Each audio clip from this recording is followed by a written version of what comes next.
Verne Harnish is the co-founder and principal of Growth and Institute and the founder of CEO of Scaling Up. Verne, good evening from... You bet, and good evening. And by the way, thank you so much for your patience. It seems like we've all needed that during this particular year. It seems 3 times harder to do everything. And, you know, 2 quotes really came to mind. And as I really want to congratulate all the winners and all of the finalists for this very important award.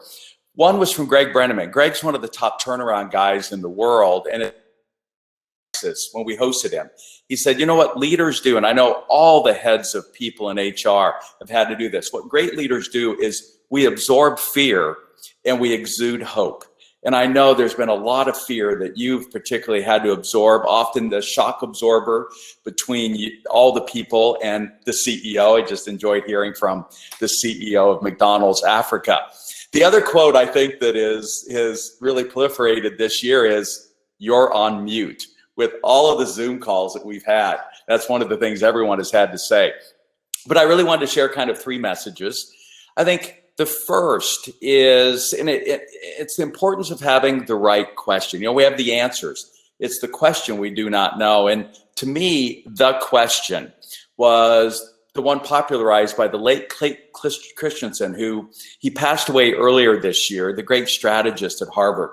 And he was the one who really said, the question we have to answer is, what is the job to be done? In fact, he's got the famous 4-minute YouTube video, Job to Be Done, of a milkshake.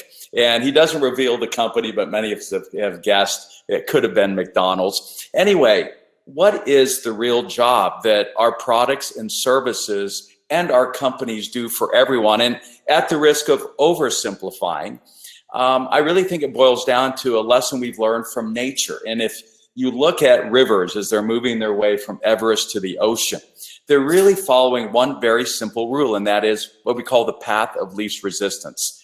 I might suggest easy. At the end of the day, our job is to make someone else's job or life easier. And so that is the external expression, I think, of the job to be done. So what does that mean we as leaders need to do? And what I find interesting is they've been measuring engagement for 5 decades. And the truth is that number has not moved 1%. It's been at 19% forever, even though there's been 6,000 leadership books written every single year. And so here, at the risk of oversimplifying, if the job of our companies, products, and services are ultimately to help make someone else's job or life easy, then what is our job as a leader? And particularly in the HR people area, and that is to make the lives and jobs of our employees easier. And so a lot of people want to talk about Apple, the largest market cap company. I want to talk about just a moment Apple Tree. And founded by a partner of mine, John Ratliff. It's in the call center business, and it's a commoditized industry all over the world. Yet in an industry that averaged 200% turnover, his head of people was able to get that down to a record-setting 18%, 1/10 the industry average. And the key is, they discovered that the only job of the leadership team is to make the jobs of the employees easy. So they built through acquisitions. So every time they would acquire a company, on the second day, the leadership team would surprise the employees, have them stand up, and would take away these hideous chairs that they had been sitting in. It's such a commoditized industry that these employees normally were in Class C space. They had keyboards that didn't work well. Their headphones would often flake off onto their ear and their clothes. And these chairs were terrible. And they would wheel in the famous Herman Miller Aeron chair. And they would show videos of how this was in the Museum of Modern Art and all the movies that this chair was a part of. And then they would show videos of how using this beautiful chair is going to make their job easier that day. Ultimately, what John realized is that, hey, they're all trying to make his dreams come true. Maybe what they ought to do is try to make their employees' dreams come true.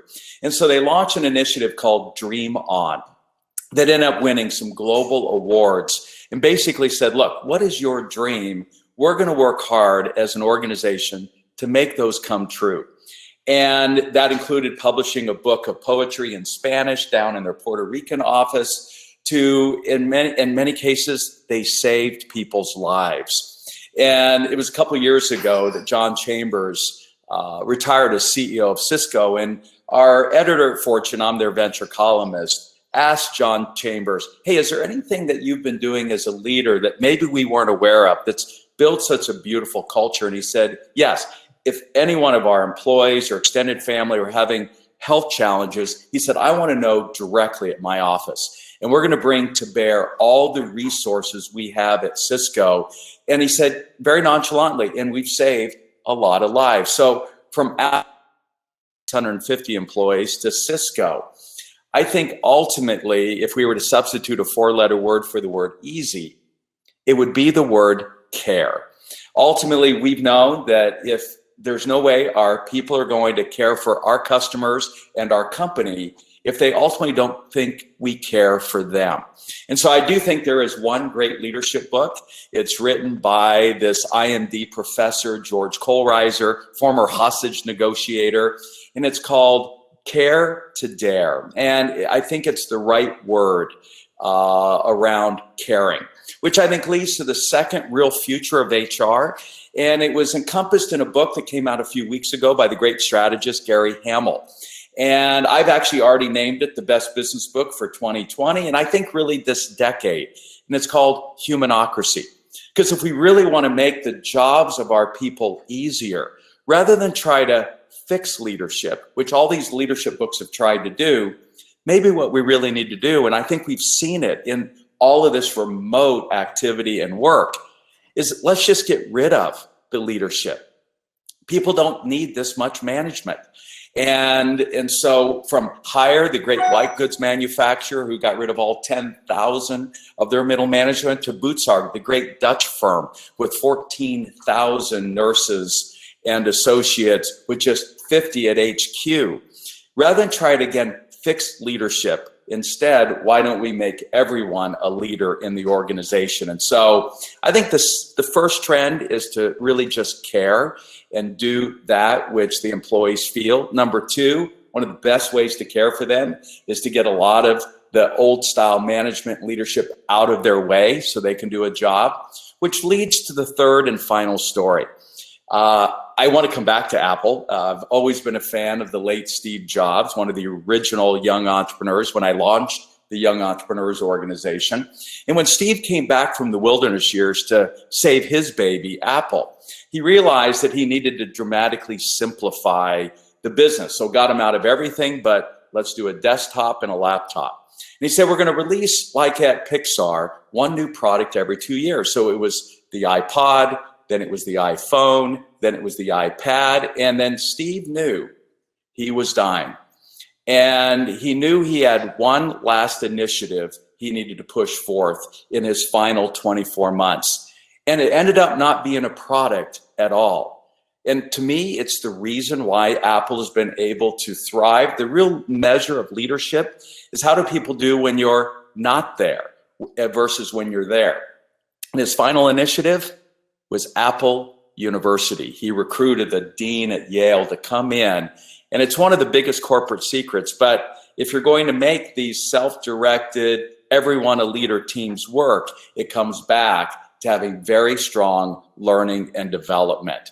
And so the power of Apple University, powering Apple forward, the need for us to dramatically change the amount and what leaders do, primarily as coaches to their people. And those leaders that we have left really have just one job to do, and that is to care for their people. And if the people feel cared for, then they're going to take care of the customers and the company. And it often comes back to, what do we have to do to just make, especially during times like this, everyone's jobs and lives easier?